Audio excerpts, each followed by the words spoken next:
Hare Krishna, Krishna Krishna Krishna Hare Krishna Krishna Hare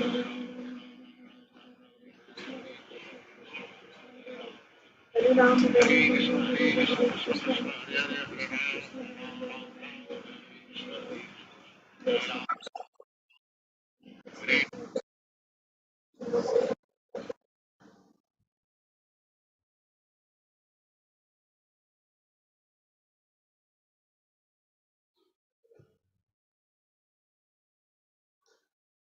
Hare Krishna, dear devotees. Let's chant Japa with Srila Prabhupada.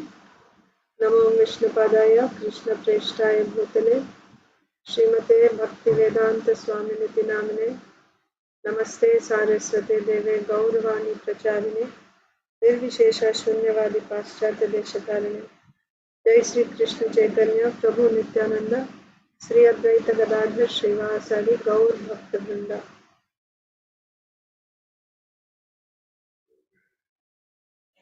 Hare Krishna Krishna Krishna Hare Hare Hare Ram Ram Hare Hare Hare Krishna Krishna Krishna Hare Hare Hare Ram Ram Hare Hare Hare Krishna Krishna Hare Hare Hare Ram Hare Hare Hare Krishna Krishna Krishna Hare Hare Hare Ram Hare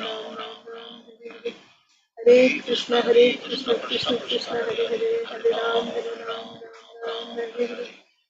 Krishna Krishna Krishna Hare Hare Hare Ram Ram Hare Hare Hare Krishna Krishna Krishna Hare Hare Hare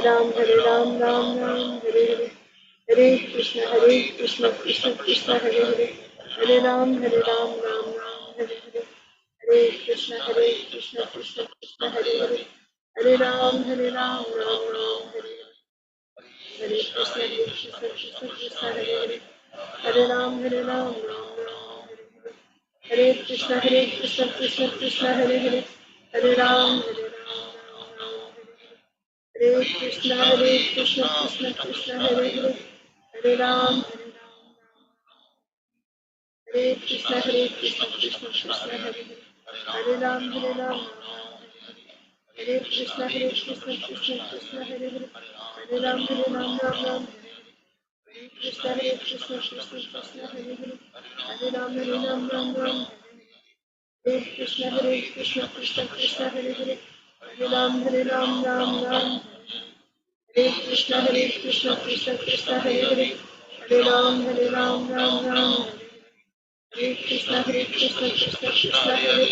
Hare Ram Hare Krishna Krishna Krishna Hare Hare Hare Ram Hare Krishna Krishna Krishna Hare Hare Hare Ram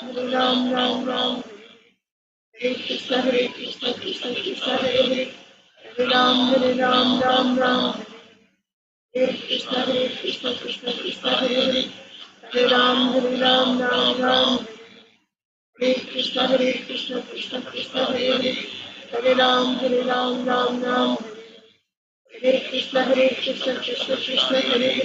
Hare Ram Hare Krishna Krishna Krishna Hare Hare Hare Ram Hare Krishna Krishna Krishna Hare Hare Hare Ram Hare Krishna Krishna Krishna Hare Hare Hare Ram Hare Krishna Krishna Krishna Hare Hare Hare Ram Hare Krishna Krishna Krishna Hare Hare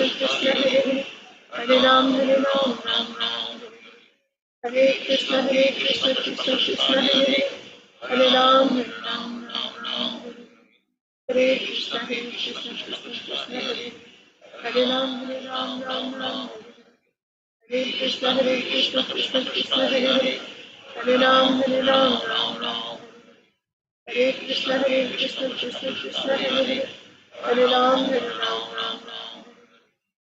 Krishna Krishna Krishna Hare Hare Hare Ram Hare Krishna Krishna Krishna Hare Hare Hare Ram Hare Krishna Krishna Krishna Hare Hare Hare Ram Hare Krishna Krishna Krishna Hare Hare Hare Ram Hare Krishna Krishna Krishna Hare Hare Hare Ram Ram Hare Hare Hare Krishna Krishna Krishna Hare Hare Hare Ram Ram Hare Hare Hare Krishna Krishna Krishna Hare Hare Hare Ram Hare Krishna Krishna Krishna Hare Hare, Hare Ram Ram Ram Hare Hare. Hare Krishna Krishna Krishna Hare Hare, Hare Ram Ram Ram Hare Hare.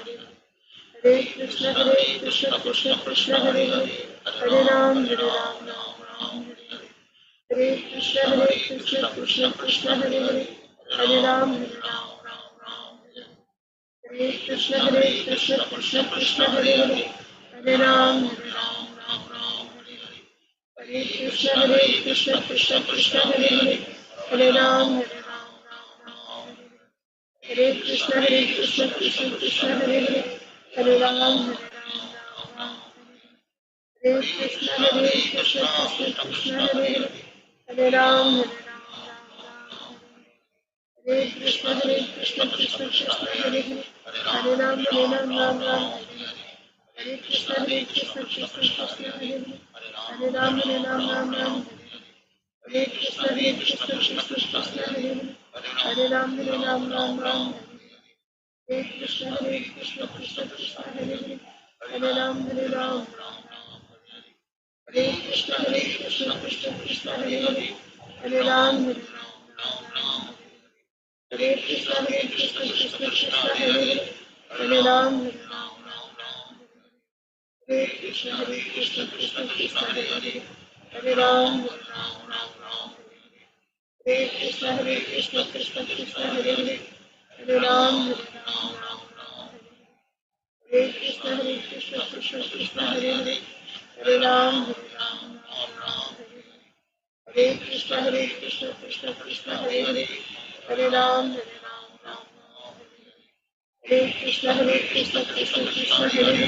Hare Ram Ram Hare Hare. Hare Krishna Krishna Hare Hare, Hare Ram Hare Hare.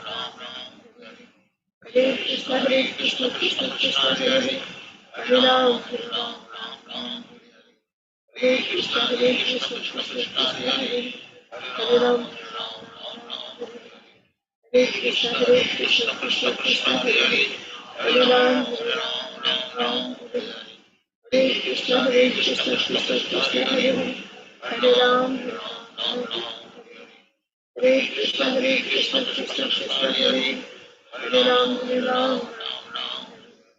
Hare Krishna Krishna Hare Hare, Hare Ram Hare Hare. Krishna Krishna Hare Hare, Hare Ram Hare Hare. Krishna Krishna Hare Hare, Hare Ram Hare Krishna Krishna Hare Hare, Hare Ram Hare Krishna Krishna Hare Hare, Hare Ram Hare Krishna Krishna Hare Hare, Hare Ram Ram Hare Krishna Krishna Hare Hare, Hare Ram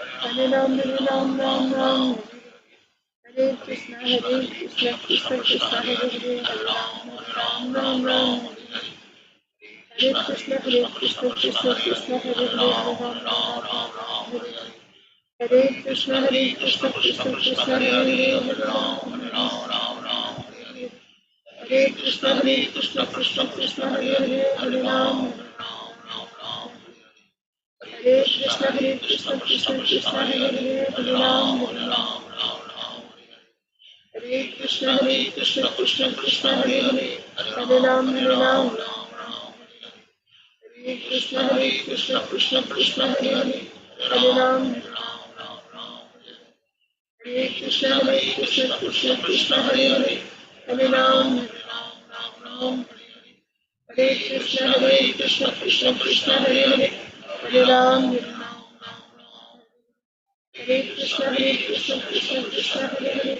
Hare Ram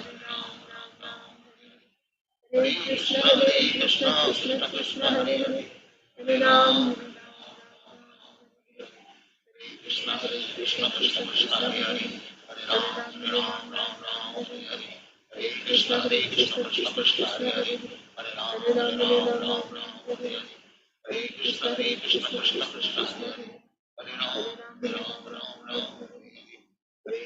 Hare Krishna Krishna Hare Hare Ram Hare Krishna Krishna Hare Hare, Hare Ram Hare Hare. Hare Krishna Krishna Hare Hare, Hare Ram Hare Hare. Hare Krishna Krishna Hare Hare, Hare Ram Hare Hare. Hare Krishna, Krishna Krishna Hare Hare, Hare Ram, Hare Ram, Hare Krishna, Krishna Krishna Hare Hare, Hare Ram, Hare Ram, Hare Krishna, Krishna Krishna Hare Hare, Hare Ram, Hare Krishna, Krishna Krishna Hare Hare, Hare Ram, Hare Krishna, Krishna Krishna Hare Hare, Hare Ram, Ram Ram, Hare Krishna, Krishna Krishna Hare Hare, Hare Ram, Ram, Hare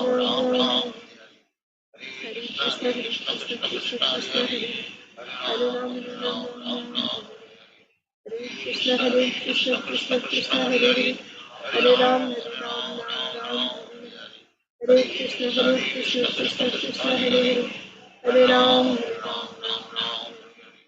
Hare Krishna, Krishna Krishna Hare Hare, Hare Ram,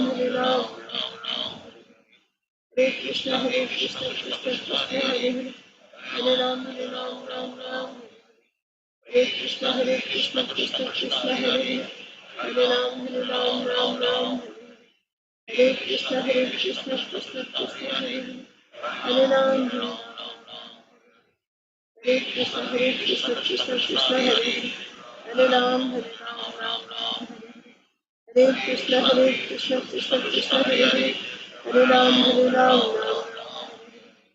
Hare Krishna, Krishna Krishna Hare Hare, Hare Ram, Hare Krishna, Krishna Krishna Hare Hare, Hare Ram, Hare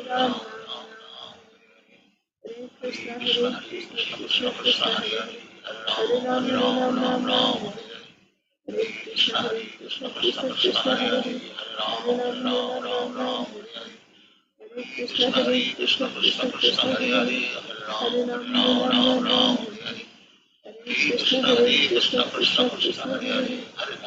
Krishna Hare Hare, Hare Ram, Hare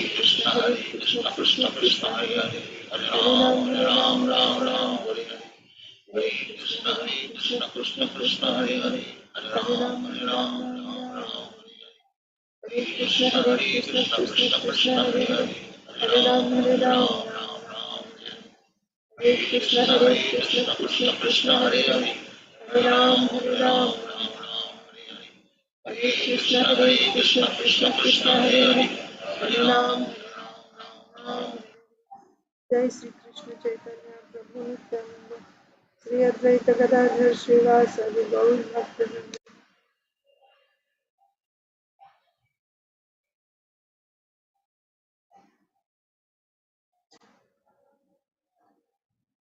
Om Namo Bhagavate Vasudevaya.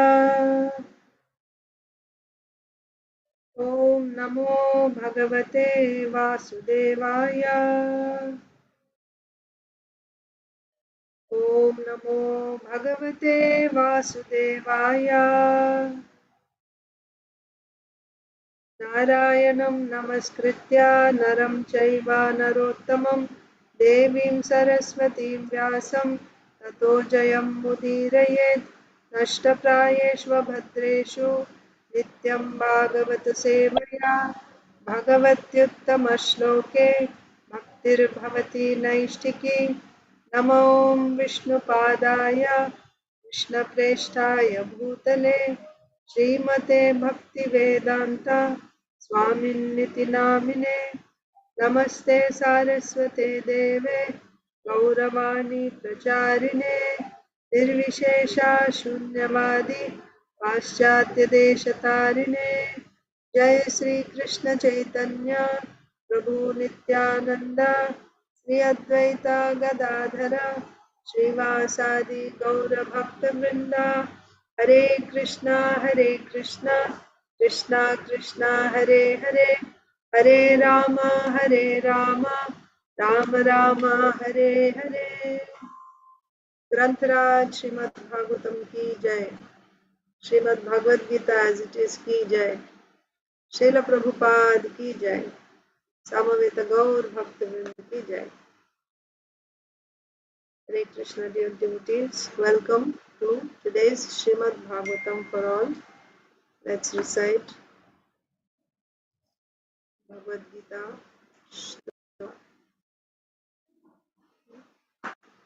Bhagavad Gita Sloka chapter 10, text 12 and 13.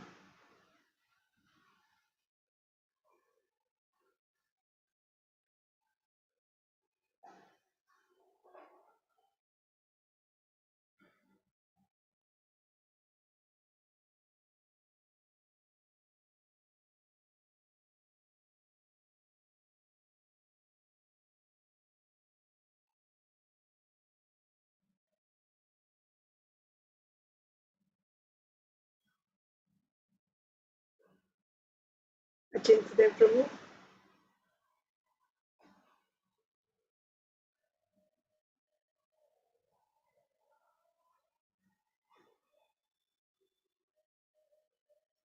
Come back to you later. Isha.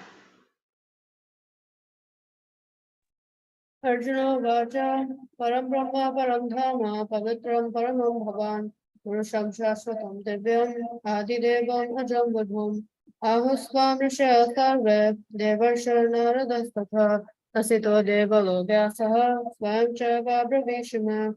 Arjuna said, "You are the Supreme Personality of Godhead, the ultimate abode, the purest, the absolute truth. You are the eternal, transcendental, original person, the unborn, the greatest. All the great sages such as Narada, Asita, Devala, and Vyasa confirmed this truth about you, and now you yourself are declaring it to me." Krishna Ashish. Arjuna Vacha Param Brahma Param Dhamma Pavitram Paramam Bhavan Purusham Shashvatam Divyam Adidevam Ajam Vadhum Ahusvam Rishaya Sarve Devarsha Naradastatha Asito Devalo Vyasaha Swayam Chaiva Bhavishime. Arjuna said, "You are the Supreme Personality of Godhead, the ultimate abode, the purest, the absolute truth. You are the eternal, transcendental, original person, the unborn, the greatest. All the great sages such as Narada, Asita, Devala, and Vyasa confirm this truth about you, and now you yourself are declaring it to me." Madhava. Arjuna Vacha Param Brahma Param Dhamma Pavitram Paramam Bhavan Purusham Shashvatam Divyam Adidevam Ajam Vadhum Ahustam Rishaya Sarve Devarsha Naradastatha Asito Devalo Vyasaha Swayam Chaiva Bhavishime. Arjuna said, "You are the Supreme Personality of Godhead, the ultimate abode, the purest, the absolute truth. You are the eternal, transcendental, original person, the unborn, the greatest.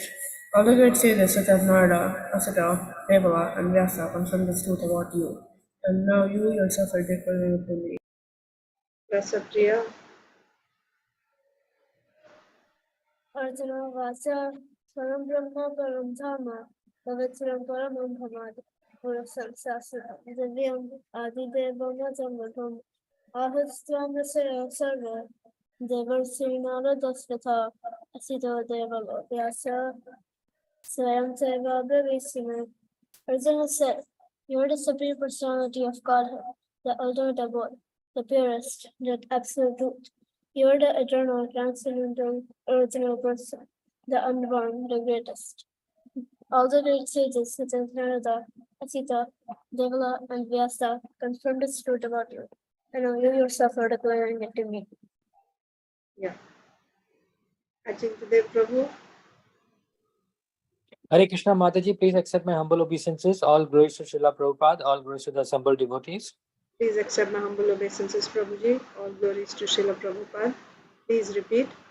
Arjuna Uvacha Arjuna Uvacha Param Brahma Param Dhama Param Brahma Param Dhama Pavitram Paramam Bhavan Pavitram Paramam Bhavam Purusham Shashvatam Divyam Purusham Shashvatam Divyam Adidevam Ajam Vibhum Adidevam Ajam Vibhum Ahustvam Rishayah Sarve Ahustvam Rishaya Sarve Devarshir Naradastatha Devarshir Naradas Tatha Asito Devalo Vyasaha Asito Devalo Vyasaha Swayam Chaiva Bravishime.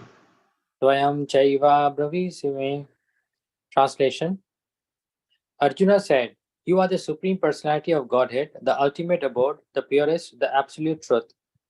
You are the eternal, transcendental, original person, the unborn, the greatest.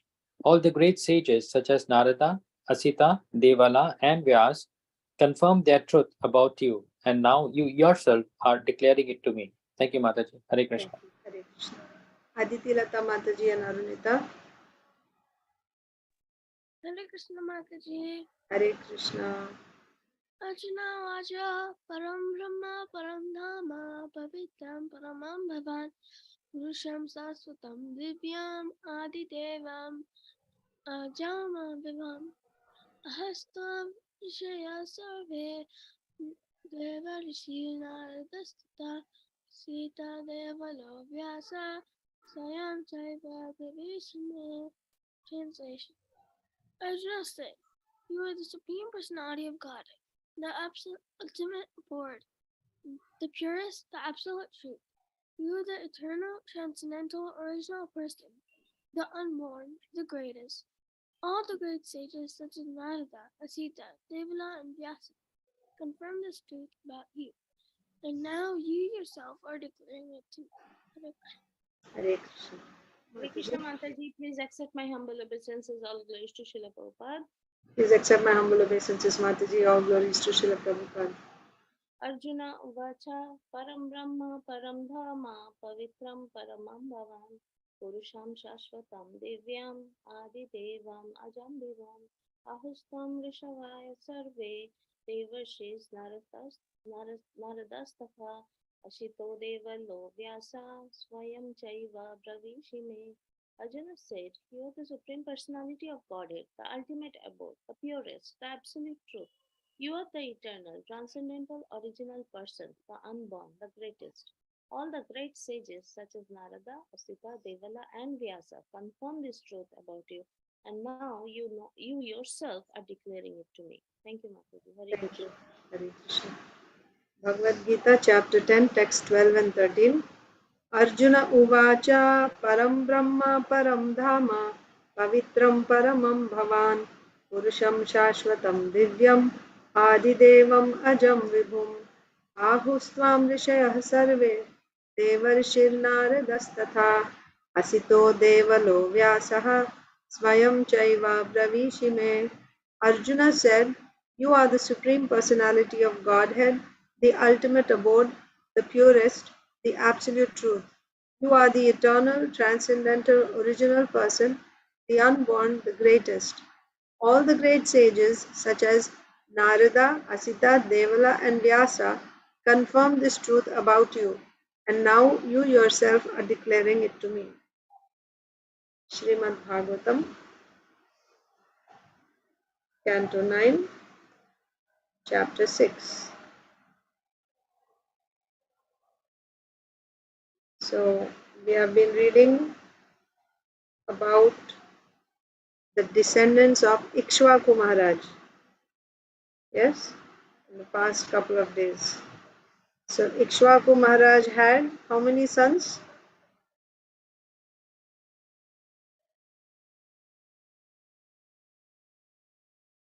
Ikshvaku Maharaj had how many sons? Yes, Sapriya.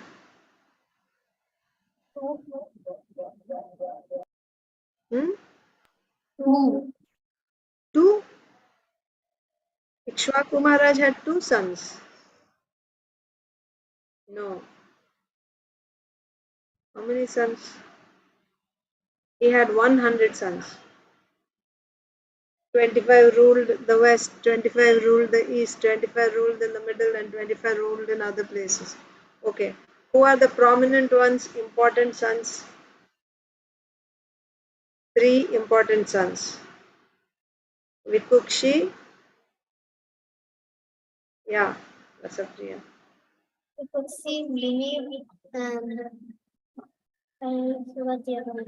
Dandaka. Dandaka. Okay. Vikukshi, Nimi, and Dandaka. So then we saw about Vikukshi. Vikukshi had one son who had 3 different names. What were the names? three names of the son of Vikukshi. Vikukshi was later he became famous as Shashada. So what are the three names of Vikukshi's son? Okay, Rasapriya. Only Rasapriya is going to answer. Okay, go ahead. Puranjana, Puranjaya, not Puranjana. Puranjana, and Indravaha. Indravaha, Kakutstha. Kakutsa. Yeah, thank you. So the three names are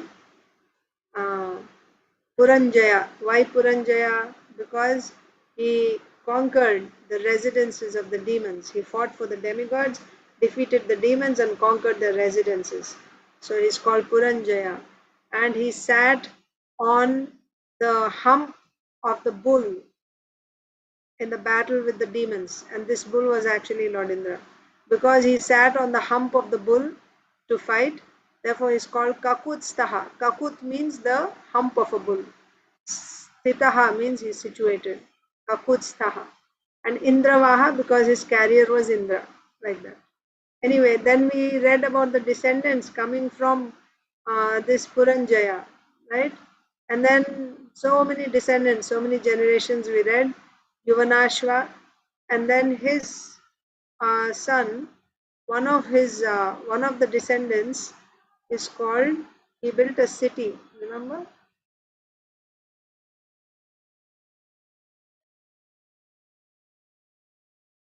Let's go back.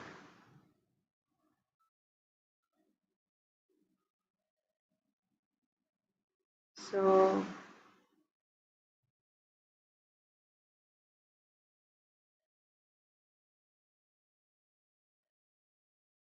right. So the son of Yuvanashva was Shravasta, and Shravasta built a township called Shravastapuri.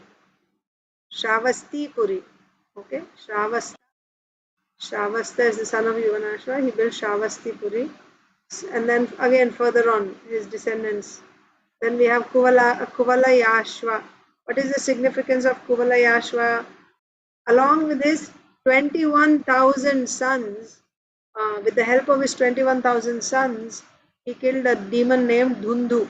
Therefore, Kuvalayashva is also called Dhundumara. And why he did that? In order to please a sage. What is the name of the sage? Utanka. To satisfy a sage called Utanka, he killed Dhundu. So, in this fight, from the fire coming from Dhundu, all his sons got killed except for three. Who are the three sons remaining? Dridhashva, Kapilashva, Bhadrashva. Like that. Then again, we read about the descendants coming from these three sons. Right? So, from Dridhashva came Haryashva, and his son was Nikumba. Then the son of Nikumba was Bahulashva. The son of Bahulashva was Krishashva. The son of Krishashva was Senajit. And the son of Senajit was Yuvanashva. Yuvanashva had no sons, and thus he retired from family life and went to forest. We read until that yesterday. Okay. So we are still reading the descendants coming down from Vikukshi. Of the 100 sons of Ikshvaku, we are reading about the descendants coming from Vikukshi, also called Shashada. So how did it end? Yuvanashva, not Yuvanashva, yeah. Yuvanashva had no sons. Therefore, he retired. So that's where, that line stopped. Now we'll read the next verse. Bharyashatena nirvinna rishayosya kripalavaha ishtim sma vartayam chakrul aindrim te susamahitaha. So, did Inba Enya read yesterday? Are we supposed to start with Isha? I forget. Yes, Mataji. They read yesterday and they are not available today, Mataji. Okay, thank you. So, Isha, did you read yesterday? Jai Ganesh Prabhu? Yes, Mataji. Yes, okay. Yeah, Isha, your turn. Yeah. Although Yavanashva went into the forest with his 100 wives, all of them were very morose. The sages in the forest, however, being very kind to the king, began very carefully and attentively performing an Indra Yagya so that the king might have a son. So it actually didn't stop at Yavanashva. Of course, Yavanashva didn't have any sons. So he just left home because he didn't have any sons. So he entered the forest. But he entered the forest along with his 100 wives. He had 100 wives, but none of them gave birth to any children. So they were all very morose. So when they went into the forest, the sages in the forest, being very kind to the king, began very carefully and attentively performing an Indra Yagya so that the king might have a son. Purport, yeah, just continue, Isha, just one line, two lines. One may enter the Vanaprastha order of life with his wife, but the Vanaprastha order means complete retirement from household life. Although King Yavanashva retired from his family life, he and his wives were always morose because he had no son. Yeah, so they gave up family life and entered into the forest. But that does not mean, they were renounced, because they were still sad that they didn't have any children. But actually, Vanaprastha means complete retirement from household life. No more concerns about how the house is going to run and, how my children are going to do, or, how I should secure wealth for the future of my family. No. All that Vanaprastha means just leave everything behind. Nevertheless, here King Yavanashva, even though he retired from family life, him and his wife were always morose because they didn't have a son. Raja Tadyagya, so the sages performed Indra Yagya so that he can have a son. Although he retired from family, but he was morose, so the sages performed a Yagya so that he could have a son. Raja Tadyagya Sadanam Pravishto Nishitarshitaha Drishtva Shayanan Vipram Stan Papau Mantra Jalam Swayam. Krishnashish. Being thirsty one night, the king entered the arena of sacrifice, and when he saw all the brahmanas lying down, he personally drank the sanctified water meant to be drunk by his wife. Purport, Madhava. Rituals performed by Brahmanas according to Vedic ritualistic ceremonies are so potent that the sanctifying of water by Vedic mantras can bring about the desired result. In this instance, the Brahmanas sanctified the water that the king's wife might drink it in the yajna, but by Brahmanas setting himself on the at night, and being thirsty, drank the water. So this is what happened. At night, so they were in the forest, right?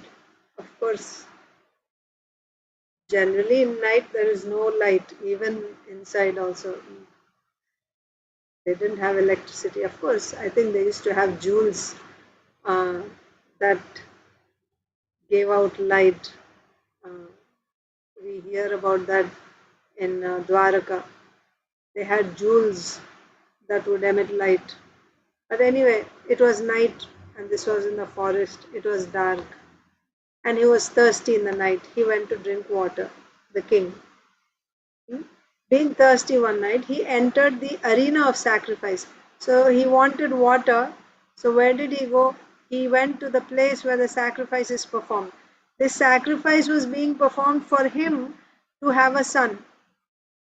And being thirsty in the middle of the night, he went to the arena of the sacrifice looking for some water. And when he saw all the brahmanas lying down, everyone was sleeping, he personally drank the sanctified water meant to be drunk by his wife. So the brahmana, Srila Prabhupada is explaining, the yagyas performed by brahmanas according to Vedic ritualistic ceremonies are so potent that the sanctifying of water by Vedic mantras can bring about the desired result. I was attending a lecture today in the temple. His Holiness Bhakti Raghav Maharaj gave Srimad Bhagavatam class. And of course, this was from the second canto, 10th chapter. But the point that is relevant to what we are discussing here is Maharaj was saying that as devotees, it is our responsibility to guide the entire society, to guide the entire society. So in Srimad Bhagavatam, we find 4 types of information. We find knowledge, spiritual knowledge about the spiritual world, right? But also we find knowledge about this material world. So one may say, but if our goal is going to the spiritual world, what is the need of material knowledge? What is the need of material knowledge? Why should we get any? Why should we study anything about this material world? 2 reasons are there why we should study material knowledge. We should have also knowledge about this material world. For one, we are not yet qualified, as we all have been hearing again and again, right? We are not qualified to study only spiritual knowledge all the time. That is, when someone gets full Shraddha, then he will be doing only pure devotional service 24/7. But we are not qualified to do that, right? We cannot do it. With great difficulty, if we do for 2 hours, right, then that's an achievement for us. What to speak of doing it 24/7 every day, all our lives? We are not qualified. Only for spiritual knowledge, right? So then, what is the second reason why we need to get material knowledge also? So if I'm not qualified to get only spiritual knowledge, because I'm still in this material world. You see, I'm in this material world and I have to function in this material world. For that, I need material knowledge. I need material knowledge. The second reason he gave was that um, actually, even this material world is also the Lord's energy. It is also the Lord's energy. It is not independent of the Lord. It didn't come up on its own. It is also the Lord's energy. And it is something that we can see and we can relate to. So, when we see the material world, we can actually appreciate the Lord. How wonderful is His creation. If you really study, science also, if you study, you just look at one single cell. How detailed and what a genius it must have taken to create something like that. So everything about this material world is so wonderful, how things are functioning and how perfectly everything has been made. So as devotees, when we study the knowledge in this material world, that only increases our appreciation of the Lord. And increasing our appreciation of the Lord means it is building our Shraddha. It's building our faith in Krishna, in Bhakti. So therefore we must study, and as a proof of that we see in Bhagavad Gita, Krishna is talking about all his energies, Bhumirapo nalo vayu kammano buddhirevacha, and so I am the light of the sun and the moon, I am the taste in water. Krishna is speaking about all this. If it is not required, why would Krishna speak? And in Srimad Bhagavatam also, about creation and this material world, why we are studying so much? So anything when it is done with reference to the Supreme Lord, then it does not remain material, it becomes spiritualized also. Even though it is material, it becomes spiritualized. So in that context, Maharaj was coming to our point here, right? The sages were going to perform a yagya to get a son for this king who didn't have any sons. So in that context, I just remembered. So Maharaj was saying about this knowledge of the scripture of Srimad Bhagavatam, which is giving material knowledge and spiritual knowledge. Who has this knowledge, right? Traditionally, so the devotees are superior to even Brahmanas, supposed to be, isn't it? They're higher than even the Brahmanas. And the Brahmanas are the ones that show light to the whole society, that guide the whole society according to the knowledge that is there in the scriptures. So now the rest of the society, the whole society is guided by whom?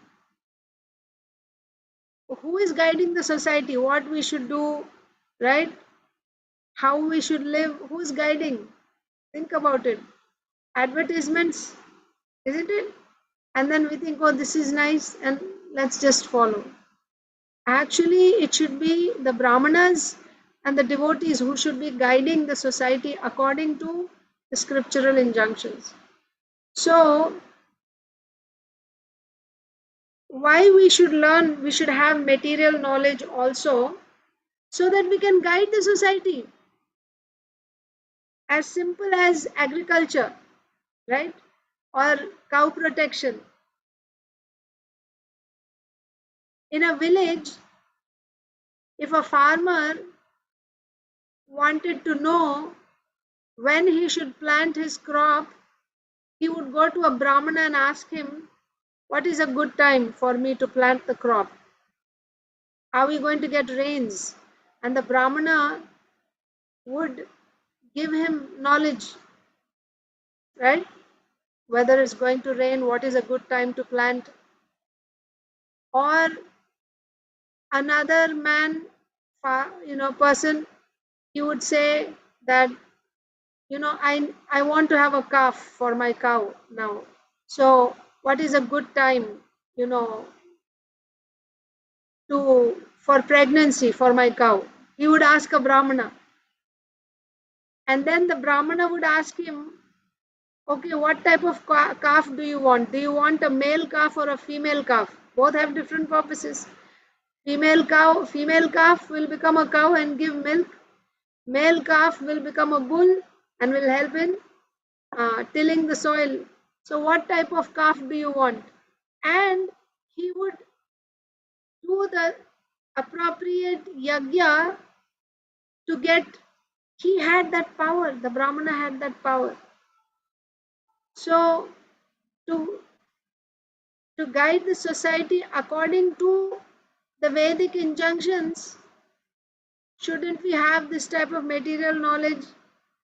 Even basic knowledge as far as, agriculture is, we depend on agriculture, on the earth for our food. Shouldn't we have that much knowledge as devotees to guide the society? That's why we need to have, but when it is done as a service, so what is the whole purpose?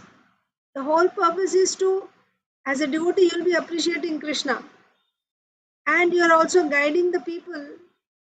Your intention is to guide them on the path shown by Krishna. So there's one shloka in third chapter of Bhagavad Gita. So as not to disrupt the minds of the ignorant, the self-realized person should engage them, should not discourage them from activities, but he should engage them in all sorts of activities for the gradual development of Krishna consciousness. But what types of activities? All types of activities means not ugra karma. Activities which are enjoined in the Vedas. Those types of activities he should engage the people. But what is his intention? For the gradual development of Krishna consciousness, right? So you do this work And then after you do the work, you give the result to Krishna, offer the fruit to Krishna, like that. So the point that I was thinking of in this context was how a Brahmana could even had the power to even decide what type of calf, right? You want a male or female, and he would do appropriate yagyas, and the farmer or cowherd would get a male calf or a female calf. So in the purport here, Srila Prabhupada is saying, yagyas performed by Brahmanas according to Vedic ritualistic ceremonies are so potent. They are so powerful, these yagyas performed by Brahmanas, that the sanctifying of water by Vedic mantras can bring about the desired result, whatever you want. Right? A man who never had any son, he's not going to have any children. By empowering the water, by sanctifying the water with Vedic mantras, that water could actually produce a child. That's how potent these yagyas were performed, that were performed by the Brahmanas. So in this case, this king Yuvanashva, at night he was thirsty and he went to the sacrificial arena where all the Brahmanas were sleeping, and he saw the sanctified water. The Brahmanas had chanted mantras and sanctified that water to be given to Yuvanashva's wife. And after drinking that water, she would become pregnant and she would give birth to a son. But he was thirsty in the night. I don't know if he was aware of it, or probably he was not aware. So he just went and he was thirsty. He just took that sanctified water and he drank it himself. By providence, he drank that water himself. So what happened by that?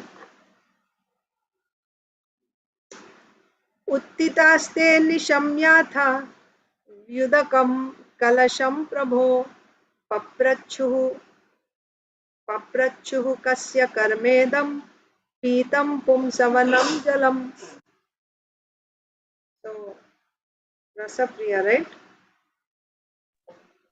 When the Brahmanas got up from bed and saw the water pot empty, they inquired who had done this work, drinking the water, meant for becoming a child. So the Brahmanas woke up later on. When they wake up, when the Brahmanas got up from bed and saw the water pot empty, right? They had sanctified that water to be given to the king's wife. And when they woke up and looked at the pot was empty. They inquired who had done this work of drinking the water meant for begetting a child. Who drank this water? राज्ञा पीतं विदित्वा वै ईश्वरा प्रहितेन ते ईश्वराय नमश्चक्रुर् अहो दैव बलं बलम्. So who's next? Priyanka Haripriya, no, Sonia Mataji.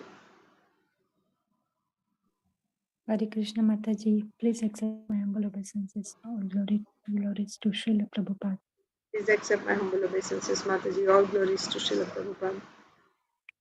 When the Brahmanas came to understand that the king, inspired by the supreme controller, had drunk the water, they all exclaimed, Allah, the power of providence is real power. No one can counteract the power of the Supreme.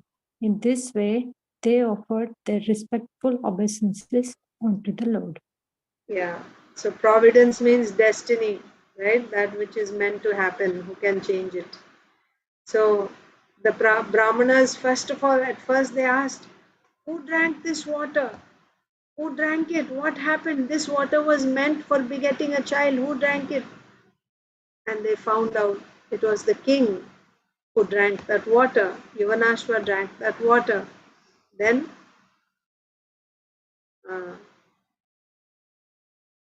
they understood that this happened by the inspiration of the Supreme Controller. The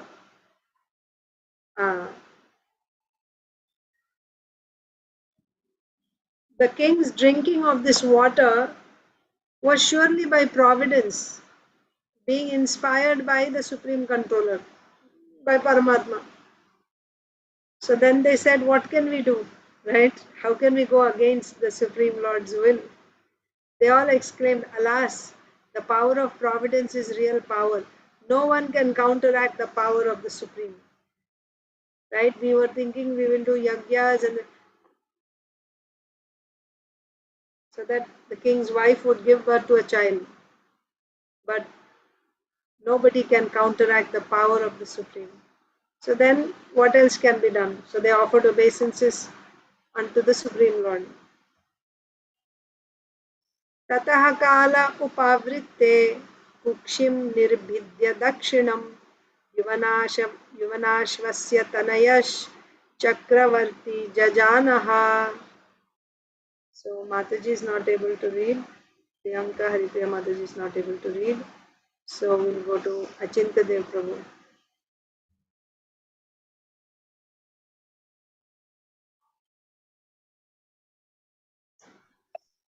Mataji. Translation. Thereafter, in due course of time, a son with all the good symptoms of a powerful king came forth from the lower right side of King Yuvanasva's abdomen. Thank you, Mataji. Yeah, Hare thank Krishna. you. Hare Krishna. So,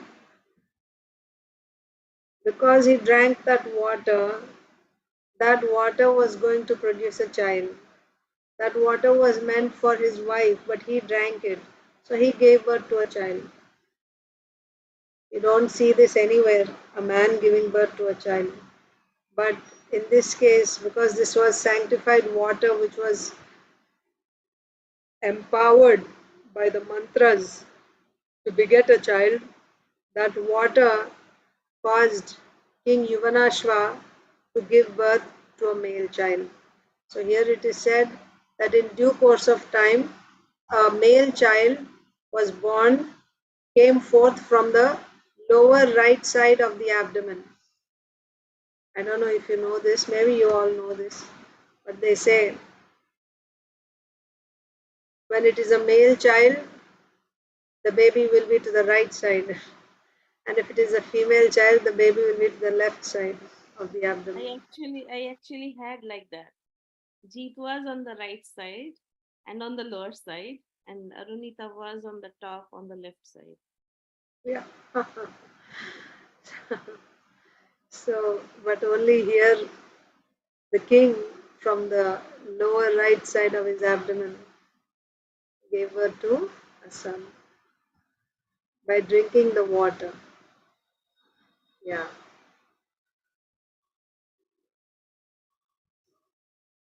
Kam dhasyati kumaroyam stanye roruyate bhrisham mam dhata vatsamarodhir itindro deshinim adat. Aditi Lata Mataji or Arunita. The baby cried so much for breast milk that all the Brahmanas were very unhappy. Who will take care of this baby? They said. Then Indra, who was worshipped at that yagya, came and solaced the baby. Do not cry, Indra said. Then Indra put his index finger in the baby's mouth and said, You may drink me. Yeah. So, It is like that. Remember, Mataji? Marisha. I was just thinking about that. Marisha is the wife of the Prachetas. So, she was born from, there was a great rishi, and Lord Indra sent Apsara.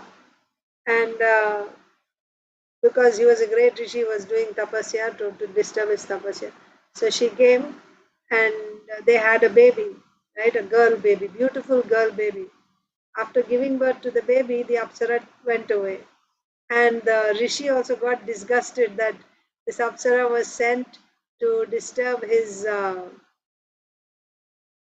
tapasya. So he also left. The little baby was there crying, right? Then the moon god Soma, he took pity on the baby and I think he puts his finger and he nourishes that baby, and also because the moon is the deity of all vegetation. Yeah. So the forest, all the trees in the forest, they raise this girl. That's how. Is that what you were also saying? Yeah. Yes, Mataji. And she grew up to be a beautiful girl, and then when the Prachestas, they did tapasya, and they were actually meditating on the Supreme Lord, because they were given this mantra by Lord Shiva. So they were chanting that mantra, and finally the Lord appeared. Ashtabhuja Bhagavan appeared, gave them darshan, and then they came, and he tells them that they will marry this girl Marisha, uh, and then they would have a son, right? Daksha, like that. Faster. I mean, that history goes like that. So she was also raised by, in this way, she was nourished because father, mother were not there, and she was, as a baby, must be crying also. So here also we see this is the son of Yuvanashva. Okay, Yuvanashva. This is index finger, and that was little finger, I think. I don't remember exactly, Mataji. Yeah, yeah. But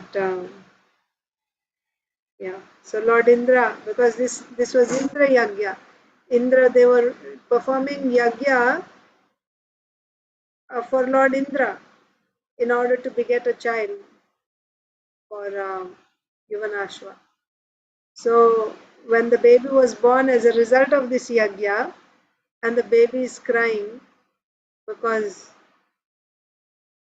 there's no breast milk, right? You cannot drink cow milk at that age. You can only drink mother's milk. And they didn't have formulas back then, to feed the baby.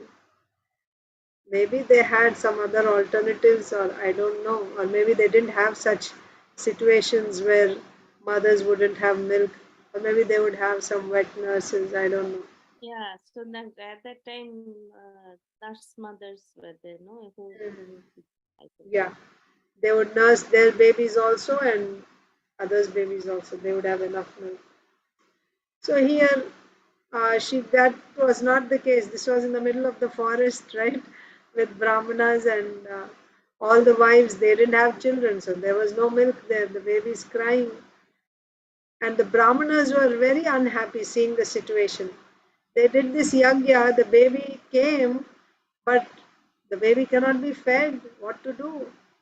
So they were so unhappy. Then Indra himself came, and he said, "Don't cry." The baby was crying. You can imagine, newborn baby, hungry.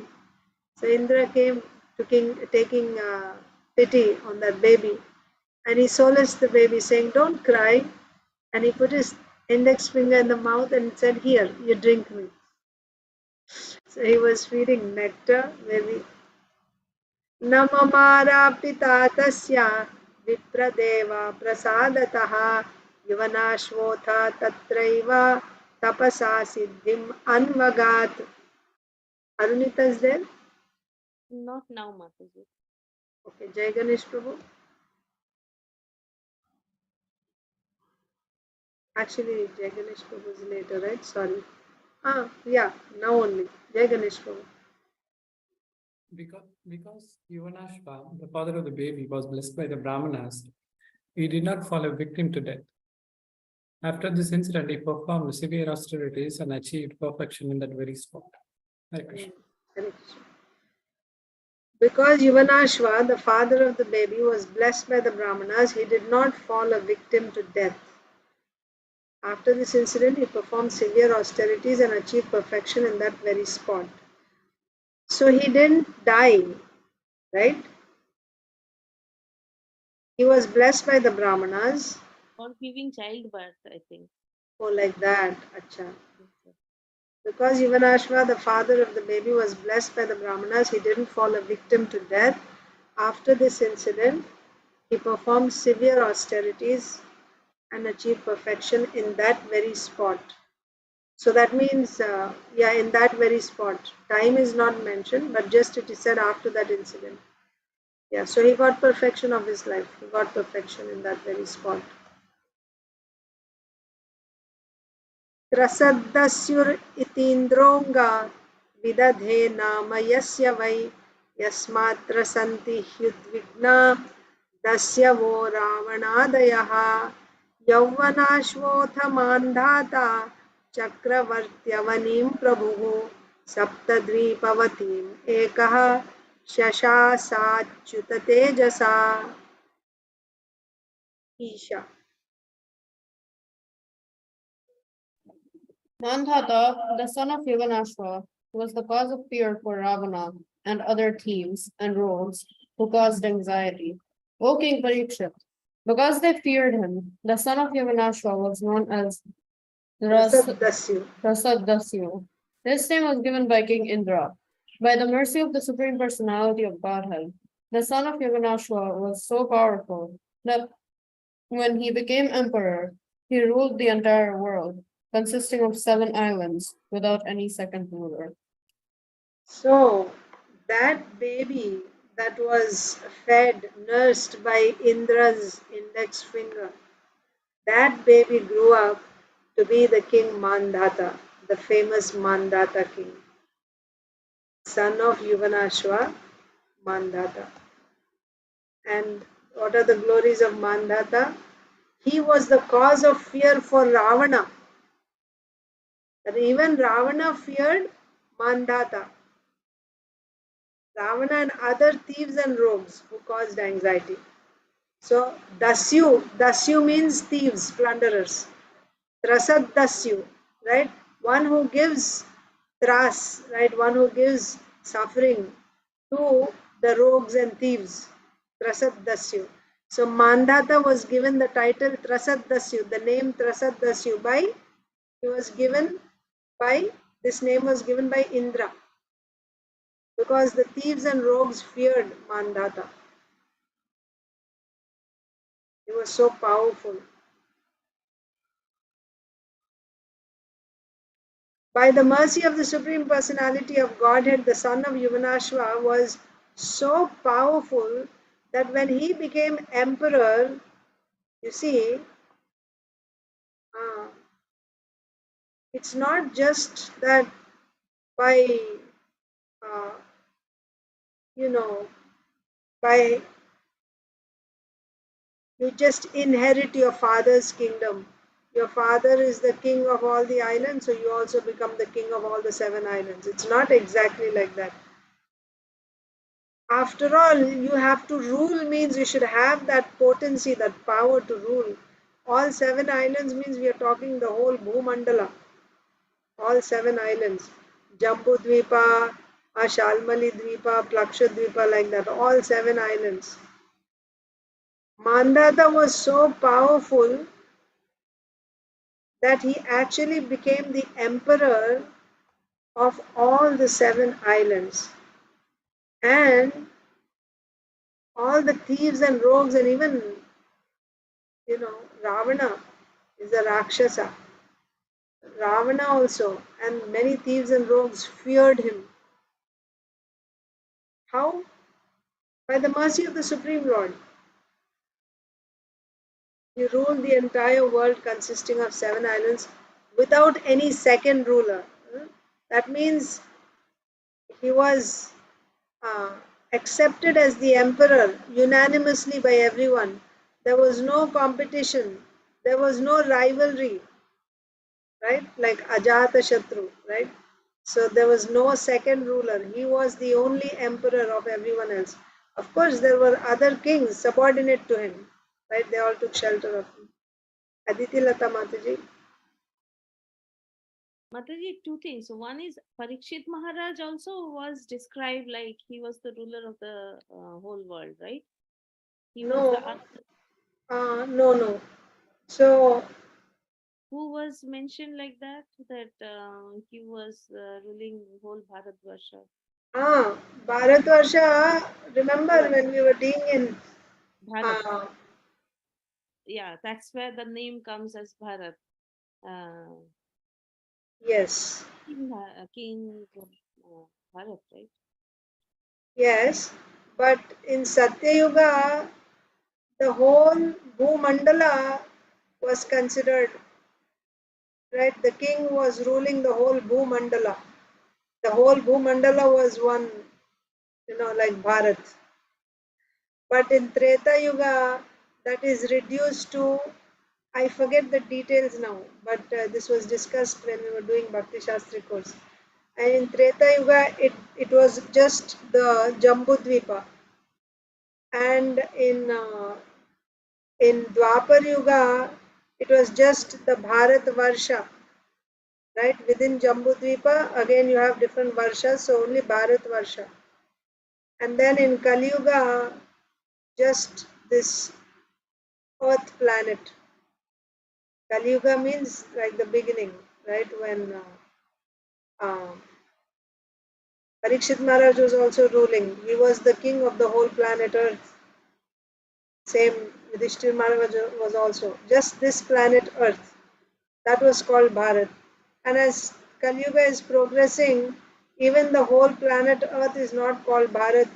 Today, whatever the map of India you see, that is called Bharat. Like that. So, Parikshit Maharaj, he was the emperor for all the 7 islands? No, we don't hear that. Parikshit Maharaj was the emperor for the whole planet Earth. Same And Yudhishthir Bharat, Maharaj also. Huh? and that from whom Bharat name came? Acha, what? So he is Rishabdev's son. So Rishabdev's son means we read about that, right? So they are coming from Priyavrata, King Priyavrata. King Priyavrata's son was Agnidra. That was for the whole, all 7 islands. They were ruling all 7 islands. But That's a then different, after right? Agnidra, then he divided it. Each island he gave to one of his sons. And in that line we have King Nabhi, and Nabhi's son is Rishabdev. Rishabdev had 100 sons, and the eldest son was Bharat Maharaj. So he was also not ruling all 7 islands. It was already divided. His ancestors, right? Each king was given one island. So what's his father's name? Who was ruling the 5? So these 2 only king we can remember as ruling all 7 Let islands. me open the page for you so that you can see yourself. 1 second. I'll open a different page. So difficult to remember names, Mataji. It gets confused. So we have to go to Bhagavatam 5th canto.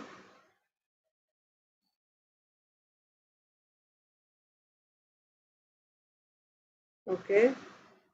So see, Priyavrata Maharaj's son is Agnidra, and then see, Maharaj Agnidra, when Maharaj Priyavrata went off for spiritual realization, his son Agnidra became the ruler of Jambudvip. Only Jambudvip. In accordance with Maharaj Priyavrata's instructions uh, and maintained its residents with the same affection a father feels for his sons. Once Maharaj Agnidra, so this is still about Jambudvip only, not all the 7 islands. Let's go back to Priyavrat Maharaj. Yeah, he actually divided, that's right. It was Priyavrat Maharaj, who went on his chariot and then he Yes, created, it was yes. Priyavrat Maharaj. So the whole Bhumandala was divided into 7 islands by Priyavrat Maharaj. Okay. So King Priyavrat Priya, Maharaj also ruled like that. So, he's the one who ruled all 7 and then he gave it to his sons, one to each. mm, Let's see.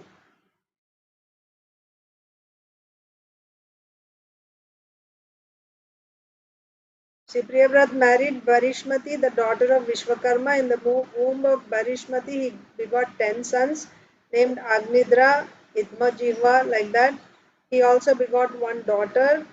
Then Maharaj Priyavrat lived with his wife and family for many thousands of years. The impressions from the rims of Maharaj Priyavrat's chariot wheels created 7 oceans and 7 islands.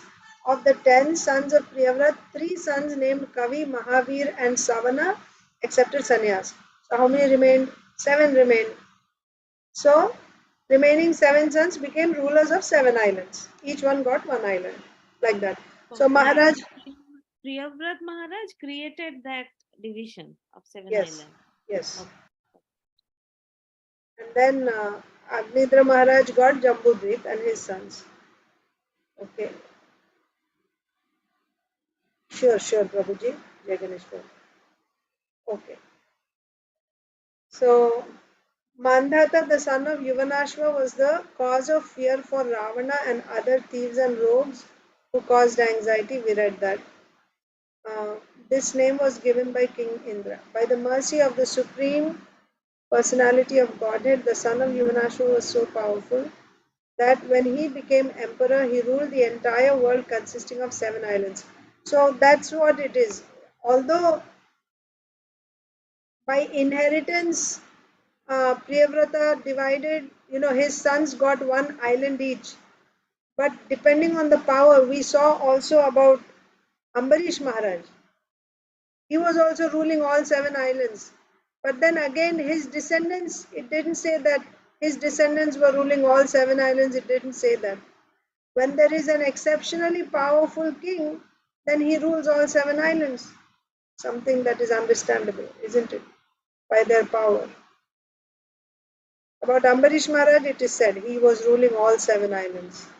And now again about King Mandhata, it is saying he ruled all 7 islands. Yeah, about Yudhishthir Maharaj and Parikshit Maharaj, it didn't say there. It said the whole earth planet. Okay. Next. Mataji, one more question. That some places we read that providence, that they're trying, like so many incidents we see that because to have kids and all, they're doing yagya and all these things. So when we see that everything depends on providence, on Krishna, why do they try then?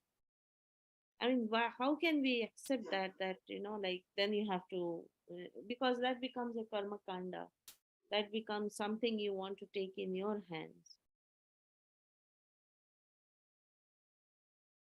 Because You're talking about devotees? yeah, devotees only. Here also we see they are devotees only, right? Then ultimately they are accepting, oh, it is providence, fine. But then it is not supposed to happen. I mean, you should be surrendering before itself, right? Whatever is happening because of Krishna's will.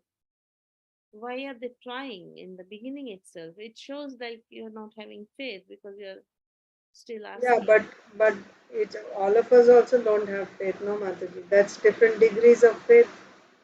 We don't have, but here we are reading for this devotee. Acha, you're talking in Bhagavatam. Oh. Yeah. Acha, Why acha. are they doing it? Like this, the king Yuvanashva wanted a son. That one. Yes. Yeah, but it doesn't say that he's Everywhere, a. even for Lord Ramchandra's, life That's a also. whole different story. Lord Ramchandra and his brothers, they are directly the Supreme Personality of Of course, Godhead. they are, but of course, they are eternal associates of Lord Ram and all those So things. the Lord inspires them, and Lord inspires them, and that's how they, because that's a whole different story. When the Lord is appearing, it's a whole different story. When we are seeing as a layman, I'm not talking about us, we are now reading, we understand, but for others, I'm saying they will think that, okay, fine, that means, you have to pray, you have to do yagya, you have to, Yeah, the procedure is there. Yagya procedure is there. If you don't have sons, then putreshti kama yagya is there. Then by performing that yagya, you can get a son. That yagya is given in the scriptures. You can do. But yes, it is karma kanda yagya. But yagya means what? Yagya means that which is done to satisfy Lord Vishnu. Then it does not give you any yagyarthat karmanonyatra lokoyam karma bandhana. If you do yagya, then it does not give you a reaction. It doesn't give you a reaction. Provided you don't if you give a, if you do yajna and you also sacrifice the result, you don't want any result. But if you're doing yajna to get some result, then as a result of that yajna, you get what you want. You get what you want, like that. But That's not pure devotional service, right? no, it's not. Yajna is karma. Yeah, so why are they showing? Because we are supposed to, I mean, But they are not pure devotees. Then there is only two options there. One will be he is not a pure devotee yet, so he is doing yajna, but at least he is obedient. Now, pure devotees are very rare, Mataji. Something that we have to understand. Pure devotee, being a pure devotee, is not like potatoes and tomatoes. So many you'll find. It's not like extremely rare to find pure devotees. But uh, even the whole program, material creation, the whole program is to guide us towards that. So the Vedas, the Vedic lifestyle, this Varnashram system or Sanatan Dharma, what we call dividing the society into Brahmana, Kshatriya, Vaishya, Shudra, giving them duties, the center is worshipping the Lord. So the way they worship the Lord, they do yajnas. This is given in the Vedas. Why? Because they are not pure devotees yet. They are not pure devotees yet. Nevertheless, by following this lifestyle, they will be progressing gradually. That's the whole plan. So they are supposed to surrender. Then, as soon as you surrender, then you become a pure devotee. So there are two things when one does yajna. One must be he is not a pure devotee yet, but he is still a devotee, right? He is still a devotee, mixed devotee, right? Not a pure devotee. Mixed devotee, yeah. Mixed devotee can be, chanting and doing everything, but at the same time, he has some material desires. If you're not a pure devotee and you're still doing some devotional service, means what? Means you're a mixed devotee. So mixed devotees they can have material desires and they will be doing karma or they will be doing jnana and other things. They still have faith in other things. So they will be doing yajna. That does not mean they are not devotees. But they are not pure unalloyed devotees. That's one case. The other case is like Dasharath Maharaj is doing yajnas, and then what does that mean? He's not a pure devotee? No. That is by the will of the Lord, right? They are acting to, they're acting as instruments of the Lord, to help the Lord in his pastimes, to assist the Lord in his pastimes. They're acting like that. And of course, simultaneously, they're also, as a king, he has to set example that everyone in the kingdom are they pure devotees? No. But if they follow this system given in the Vedas, they will all be progressing. So, what to about set example. Kashyapa Muni? What about Kashyapa Muni? Is he considered as a pure devotee?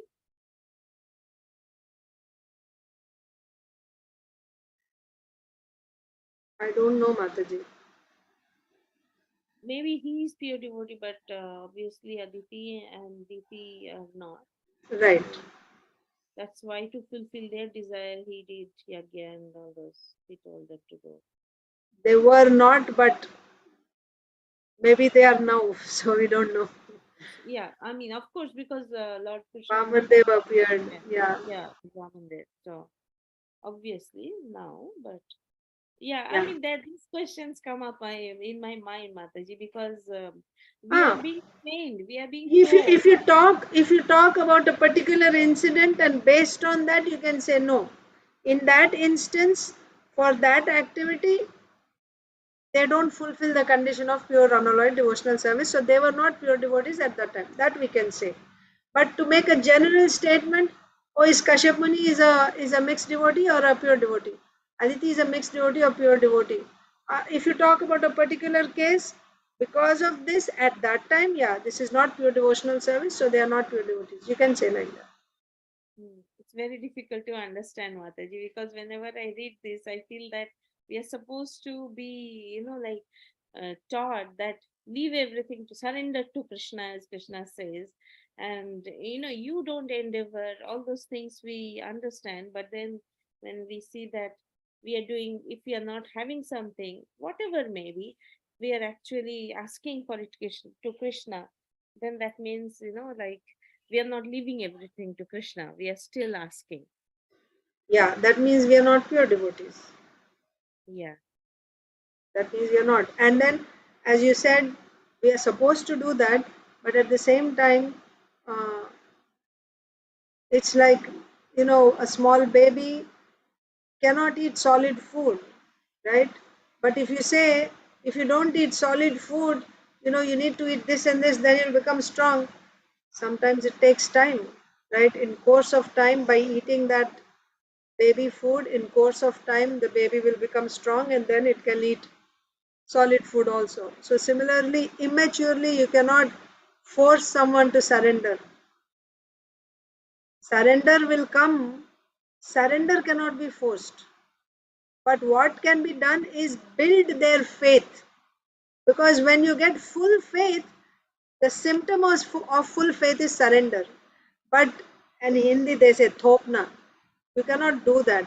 We cannot just force someone to surrender. Krishna ultimately, after, right, so many verses of Bhagavad Gita, 18 chapters, Krishna spoke. And finally Krishna said, Sarva dharman parityajya mamekam sharanam vraja. That means all that is also there, but if you want to know what is the best from me, this is the best. You have an option, you follow whatever. But if you want to know my opinion, this is what I think. Sarva dharman parityajya. And then Krishna says, Yathechasi tatha kuru. He gives that, you decide what you want to do. Like that. So this is the best. It should be told. Everyone has a right to know that the best is to surrender. But to what extent they surrender, that depends on their faith. That depends on their faith. What we have in our hands in helping others is to help build their faith. That's all we can do. Help build their faith. How? How is faith built? By hearing Bhagavad Gita, Srimad Bhagavatam in the association of devotees. That builds faith. Hearing Bhagavad Gita, Bhagavatam in the association of devotees, Nashta Prayeshu Abhadreshu Nityam Bhagavata Sevaya. Nityam Bhagavata Sevaya. Constantly, regularly, you have to hear Bhagavatam. By that, all that is inauspicious will be removed. Your faith will be built. And when faith is built, Purna Shraddha, when you get, then you'll get surrender. And another thing that we can do is set example by our own behavior, how we surrender. We yad yad acharati shreshtas tad tad evetaro jana. Sayat pramanam kurute lokastad anuvartate. So if I set the right example, then by my example I will be preaching to others that you should surrender. Instead of simply saying by words, you surrender, you surrender, you surrender, and there is, they say walk your talk, right? And I am not surrendered and I am telling everyone you should surrender, you should surrender, it will not have so much effect. So two things. One thing is just repeat what is there in Bhagavad Gita, Bhagavatam, and also simultaneously endeavor to apply it in your life. That much we can do.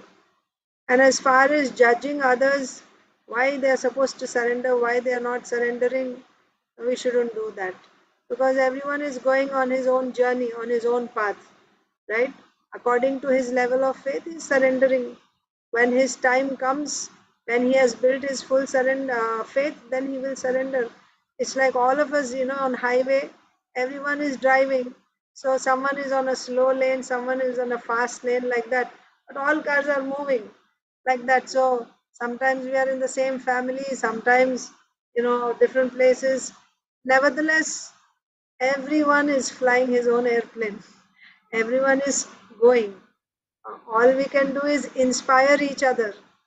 But yeah, why somebody is not surrendering, That is between him and Krishna. We can do what we can help, but Yes. judging is not good. No. I'm not judging, Mataji. I'm Yeah. not judging because these are Bhagavatam stories only. That's Right. why I just wanted to know that why are they doing? Because we will follow them. That's why. That's right. Yeah, I was talking about here in our, In our yeah. But from Bhagavatam, Mataji, um, Bhagavatam consists of history of persons who have perfected their lives. That means they are not perfect yet, but by taking to the path of devotional service, they have perfected their lives. This is Bhagavatam. Whereas in Chaitanya Charitamrita, you see the lives of those who are already perfected and they have descended to this world. They're already perfect. So when you see the stories in Bhagavatam, it is not that they are starting off as pure devotees from the beginning. By accepting the process of devotional service, they have actually perfected their lives. So that's good for us to see, somebody who is here, he got there by taking to the process of bhakti. So when somebody is here, that means he is not a pure devotee yet. But by taking to the path of bhakti, he has gone to pure devotional service ultimately. Especially the main stories that we read. I mean, stories means histories, personalities. Dhruva Maharaj, Prahlad Maharaj. Of course, Prahlad Maharaj is an eternal associate. But also, there's other part also there. Bharat Maharaj, like that. They have perfected their lives by taking to bhakti. But it's not like they started off being perfect. Very nicely explained, Mataji. I never thought of it this way. Thank you. Actually, not mine. This was actually, there's a class. I should find it where it is. I also didn't hear, but I heard the highlights. This is a class by my Guru Maharaj, where he explains this about Bhagavad Gita, Bhagavatam, and Chaitanya Charitamrita. Bhagavad Gita gives us the principles following which you can get perfection.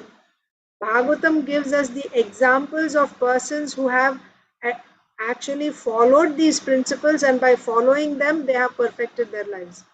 This is Bhagavatam. And Chaitanya Charitamrita is the lives of people who are already perfect. They are already perfect, and then they come here and, they're performing pastimes like that. Yeah, that's why it is called post graduation. Postgraduate, yes. Okay. So let's see. Who didn't read? She's here. Arunita is here, Mataji. Okay. So actually, 1 second. Oh, did you read last, Mataji? Where were we?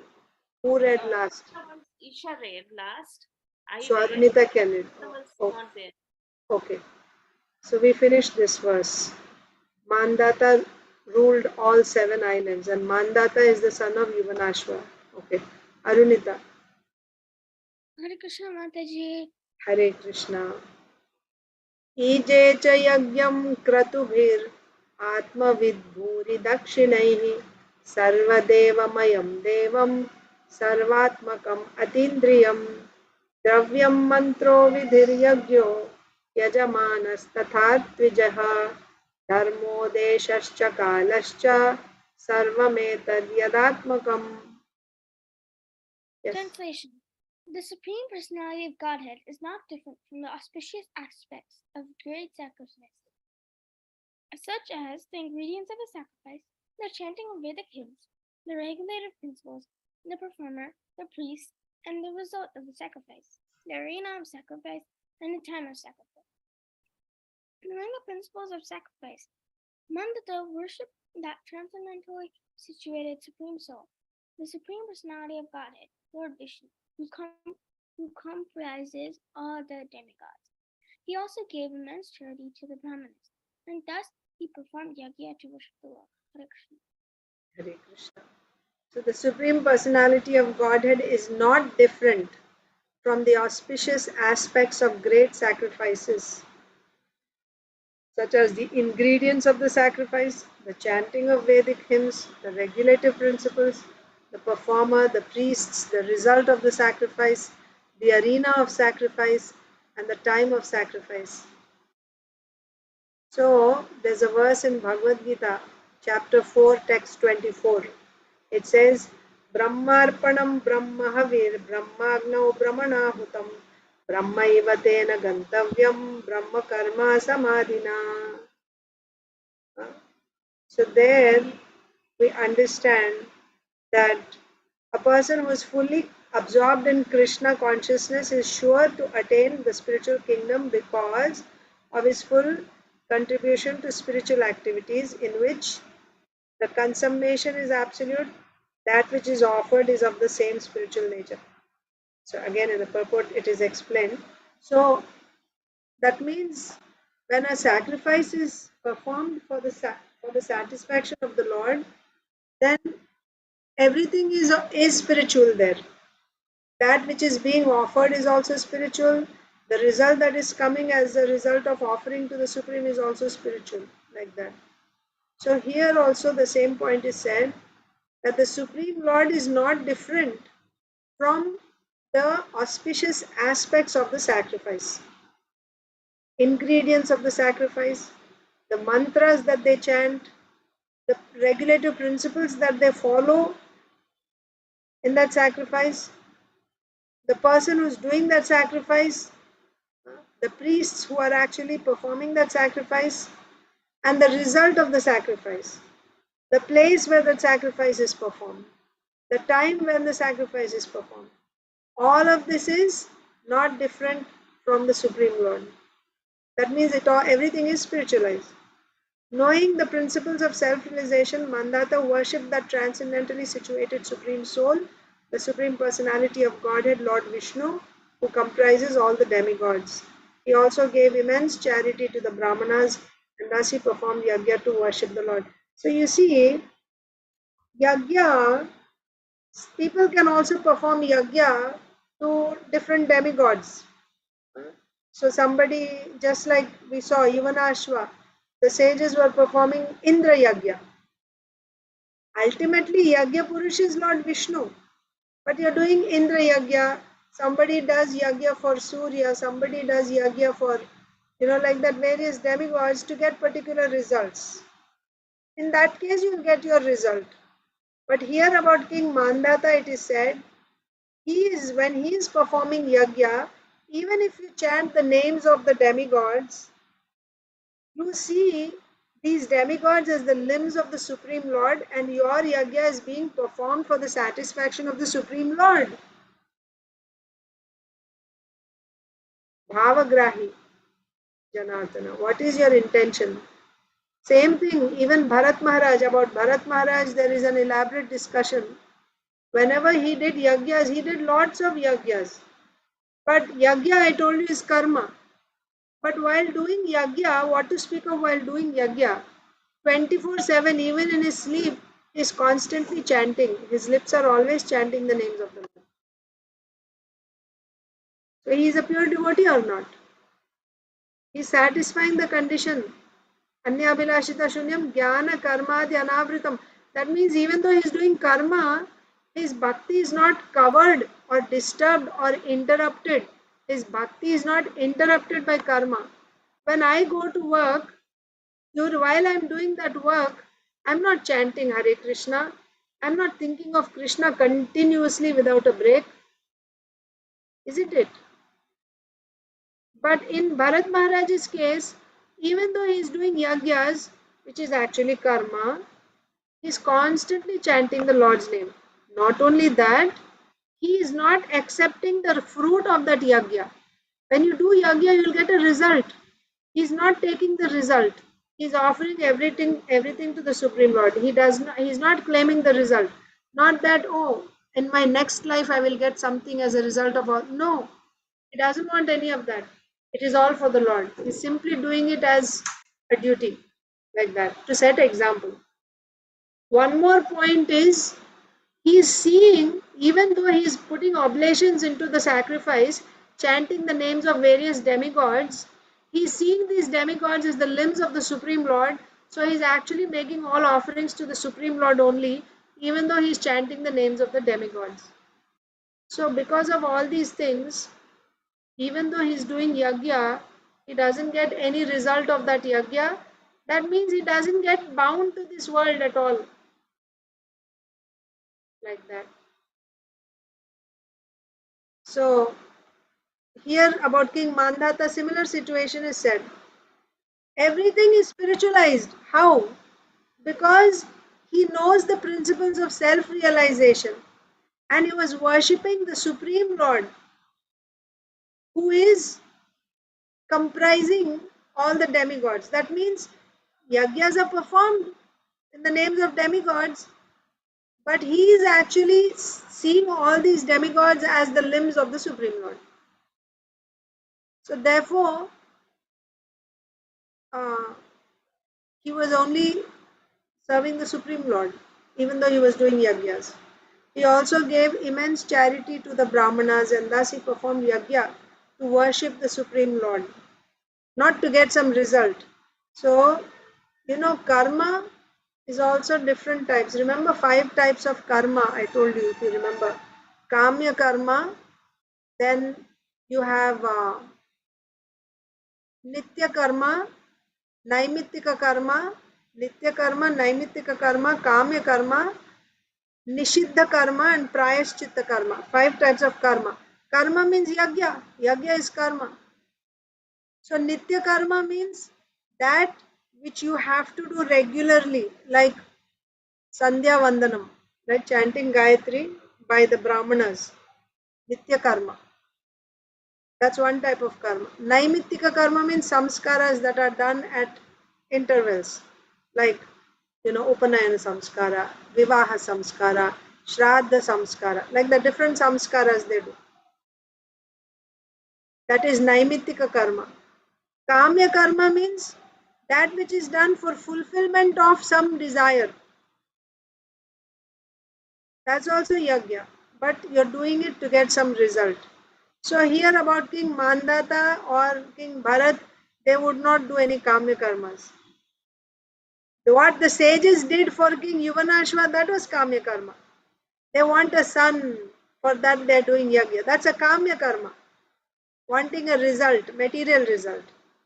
That is Kamya karma. But here, those who are worshipping the Supreme Lord, they don't do it to get something. Because their goal is self-realization, and if they are pure devotees, then the goal is pleasing the Supreme Lord. So that doesn't bind them. Okay? So it's already time. But one line. We can stop here. Krishna Shish will begin tomorrow. Okay? And let's read little bit of Bhagavad Gita. Otherwise, we'll lose connection. Srimad Bhagavad Gita as it is. Introduction. Continuing introduction. How Arjuna accepted this Bhagavad Gita should be noted. His manner of acceptance is given in the 10th chapter, 10, 12 to 14. So this is what we memorized, 12, 13. So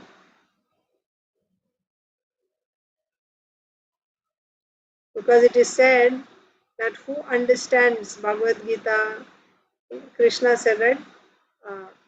Why I am speaking to you, Arjun. The line disciplic succession was broken. So therefore I am speaking again. But why I am speaking to you? Bhaktosi Sakha Cheti, because you are my friend and my devotee. So the qualification to understand Bhagavad Gita is you should be a friend or someone who is in a relationship with Krishna can understand Bhagavad Gita nicely. What type of relation? There are 5 different relationships. So we saw that yesterday. Arjun's relationship was he was friend. So this Srila Prabhupada is also saying in this paragraph that everyone has a swarupa, a particular relationship, and that relationship is revived by the process of devotional service. Swarupa Siddhi. Okay. How Arjuna accepted this Bhagavad Gita should be noted. His manner of acceptance is given in the 10th chapter.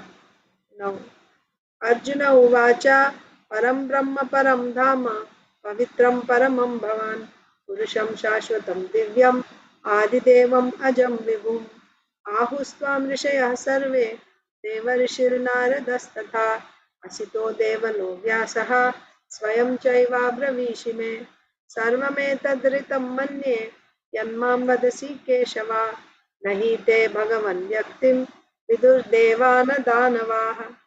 Arjun said, "You are the Supreme Personality of Godhead, the ultimate abode, the purest, the absolute truth. You are the eternal, transcendental, original person, the unborn, the greatest. All the great sages such as Narada, Asita, Devala, and Vyasa confirm this truth about you, and now you yourself are declaring it to me. O Krishna," this is how Arjun is accepting Krishna. "O Krishna, I totally accept as truth all that you have told me. I accept whatever you said, I completely accept it. Neither the demigods nor the demons, O Lord, can understand your personality." That also Krishna said in the beginning of this chapter. So that neither the demigods nor the great rishis can understand, Krishna said. So Arjuna is saying, I accept everything you said. Yes, neither the demigods nor demons, nobody can understand you fully. After hearing Bhagavad Gita from the Supreme Personality of Godhead, Arjuna accepted Krishna as Param Brahma, the Supreme Brahman. You know, this is 10th chapter. Actually, Bhagavad Gita is over in 9 chapters.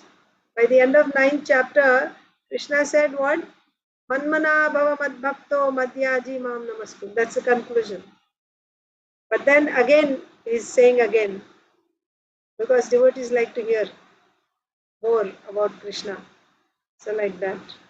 So here, after hearing the whole Bhagavad Gita, that's why here it is said, after hearing Bhagavad Gita from the Supreme Personality of Godhead, Arjuna accepted Krishna as Param Brahma, the Supreme Brahman. Every living being is Brahman, but the Supreme Living Being or the Supreme Personality of Godhead is the Supreme Brahman. Param Dhamma means that he is the supreme rest or abode of everything. Pavitram means that he is pure, untainted by material contamination. Purusham means that he is the supreme enjoyer, Purusham. Shashvatam, eternal. Divyam, transcendental. Adidevam, the original supreme personality of Godhead. Ajam, the unborn. And Vibhum, the greatest. Just whatever we read and memorized, the same thing we repeated today in Bhagavad Gita reading. We will continue tomorrow.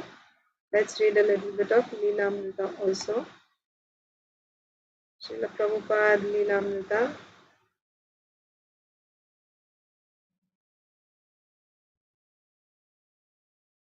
So, Gopal Agarwal, Sally Agarwal were not expecting, but when they got the letter, they were surprised. Oh, he's coming, he's coming. So the unsuspecting Agarwals were simple American people, according to Sally Agarwal, who had met her Indian husband while he was working as an engineer in Pennsylvania. What would they do with an Indian Swami in their house? Prabhupada was a shock for them, right? They saw the picture also, all dressed like a sadhu. But there was no question of not accepting him. They were bound by the request of Gopal's father.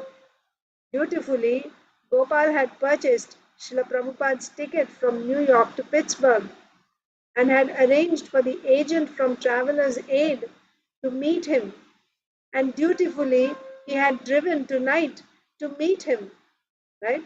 So again, after getting off the bus, they had to drive 1 more hour.